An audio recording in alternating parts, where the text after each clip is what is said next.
Hi అండి, welcome back to my channel హేమాస్ వర్ణ. ప్లీజ్ సబ్స్క్రైబ్ మై ఛానల్ అండి. కష్టపడి ఇంత ఇన్ఫర్మేషన్ ఇస్తున్నందుకు ఒక లైక్ ఇచ్చుకోండి, షేర్ చేయండి, సబ్స్క్రైబ్ చేసుకోండి. అండ్ ఇది మీరు చూసే టెంపుల్ సోమనాథపుర అండి. కర్ణాటక రాష్ట్రంలో మైసూర్కి 35 కిలోమీటర్స్ దూరంలో ఉంటుందండి. ఈ ఆలయాన్ని 1268వ సంవత్సరంలో హొయసాలస్ నిర్మించారు.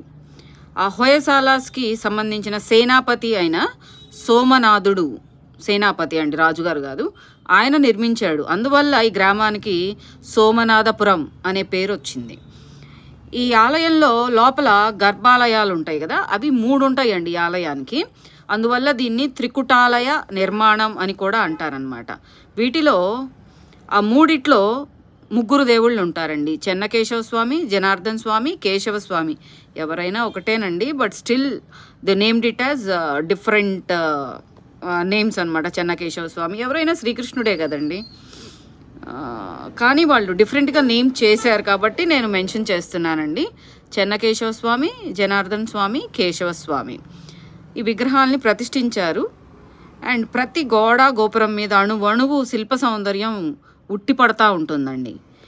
ఈ ఆలయాన్ని యునెస్కో వరల్డ్ హెరిటేజ్ వాళ్ళు యునెస్కో వరల్డ్ హెరిటేజ్ సైట్గా వాళ్ళు గుర్తించబడిందనమాట. వాళ్ళు టేకప్ చేసుకున్నారు. ఇది మన వారసత్వ సంపదని మనకి గుర్తు చేస్తుంది. దాన్ని చూస్తుంటే మనకి మన హృదయం ఉప్పొంగుతుందండి. చాలా ఆనందంగా ఉంటుంది చూసేటప్పుడు.